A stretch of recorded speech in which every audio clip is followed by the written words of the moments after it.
Hello and welcome to the channel. In this video, I want to take a look at what we know about Sonia Massey's medical history, because there are some things that just aren't making sense to me and I have some questions about. And mainly I'm referring to the fact that apparently she was diagnosed with lupus, and I believe maybe she was in end-stage renal disease. But also what's concerning me is that apparently they are saying that she was diagnosed with schizophrenia, but it was just in a matter of days leading up to these events where apparently, she was having these episodes. Um, there's some things, again, I'm a medical professional. I have specialized in mental health, don't diagnose, but there's just some things with this that I'm noticing I have questions about. But first, I want to play the clips for you, which is where I'm getting my information from. That way you can see where my concerns are coming from. So let's play that. She had lupus and stuff like that. So I would never think she would pass from like anything like this. I would think it was from that, but she would always tell me that if she did pass, just be strong. You'd mentioned that Sonia was sick, so she had lupus, you said. She was on the last stage of kidney disease. And mentally, was she okay as far as you know? Yeah, she was up until the last few days before that. She started saying, I'm gonna die.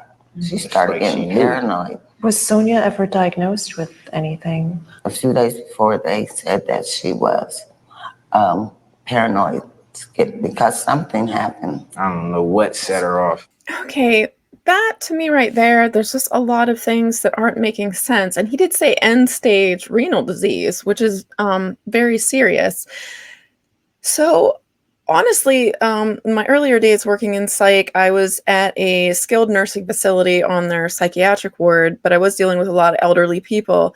But most people know when you're working with elderly people, or even when you're working in mental health, when somebody has a sudden onset of like confusion or what are seemingly, psychiatric symptoms, a lot of times there's a very simple explanation, which is a UTI, which is a urinary tract infection. Now, once I was going through and listening to some of these tapes and hearing about the lupus and the kidney disease and just the sudden onset of the symptoms, that was one of the first things that I thought about. I went back, I did some research, and yes, if you have lupus, that can cause an increased chance of having UTIs, but also so can end stage, renal kidney disease. So I'm just wondering if she was checked for a UTI, which may sound overly simplistic. It is just something I'm just wondering if they checked for. So another thing that I had questions about was the fact that she did have lupus. So lupus is a disorder where your immune system will attack your own body. It can attack various different organs. And so you can have various different symptoms when you have lupus. Not all patients are going to look alike. But with that, I went back and I just did some research, but you can have what's called neuropsychiatric symptoms with lupus. And there are even symptoms where you can have a psychosis, which is caused from basically other biochemical factors that are released in the body from the inflammation from the lupus. But there are just different variables, different factors that they're thinking can cross your blood-brain barrier, perhaps causing neurotoxicity, but that can cause psychiatric symptoms.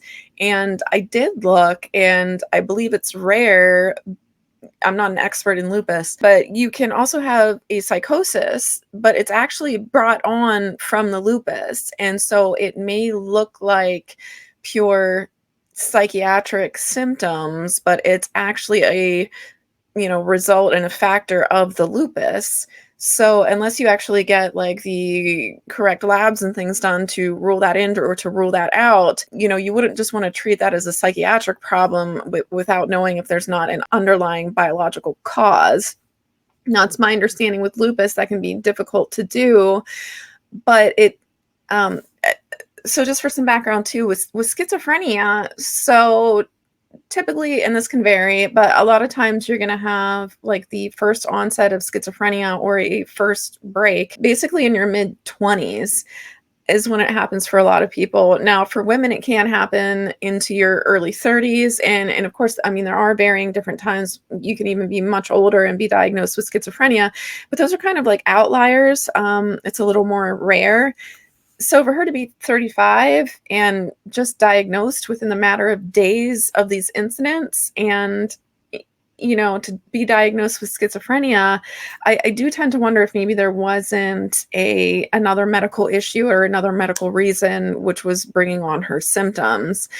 And if that's the case, that's just extremely unfortunate, because it's my understanding she was at the hospital a day before. When I initially looked at the video of the Sonia Massey shooting and the body cam video, what I was seeing was not someone who was experiencing schizophrenia symptoms. Now, at various different times during the day, at various different times, with schizophrenia, you're going to be more symptomatic or less symptomatic. But the confusion that a lot of people are contributing to schizophrenia, to me, it's almost, you know what I mean? It's almost like once the term was thrown out there, everyone was looking at the video through the lens of somebody with schizophrenia. And so they were saying, oh, she was confused due to the schizophrenia, and her house is disorganized due to the schizophrenia. I reacted to the whole video, and it's an hour-long video. There were technical issues. I'm going to try to edit it down so I can explain this theory of mine, but I have this whole black car theory where I think instead of her symptoms, being schizophrenia symptoms where she's just confused and she might be having behaviors that other people consider odd, I just sincerely think she just didn't want to get in trouble for something that happened with the black car in the driveway. So what I'm seeing is kind of like avoidance, being evasive, not really wanting to answer any questions about the car. And, even looking back on the tapes, and now that I'm finding out more and more information, I just really think that maybe that's what was going on with her. But I think once the diagnosis of schizophrenia was thrown out there, people just want to kind of blame it on that. Also, too, with her house being disorganized, so she had lupus and she had end-stage renal disease that can cause severe fatigue. It can be extremely hard to function and get things done like cleaning whenever you have those issues. I mean, aside from that, at one point in time, like I did used to go into people's homes who had mental health issues, and her house was what I would call cluttered. But as far as what I've seen with people with schizophrenia and how their houses can become, that really wasn't that bad. To me, that was just maybe some clutter, and I think that could easily be explained by someone who was just extremely tired. So I do think I'm going to continue to go ahead and make more videos about this, just because there's just some things that I think I'm seeing differently. And then too, and there's just some things about, Sonia Massey in particular that, I just find, I just find particularly relatable. But for now, thank you for joining and watching the video, and maybe I'll see you in the next one.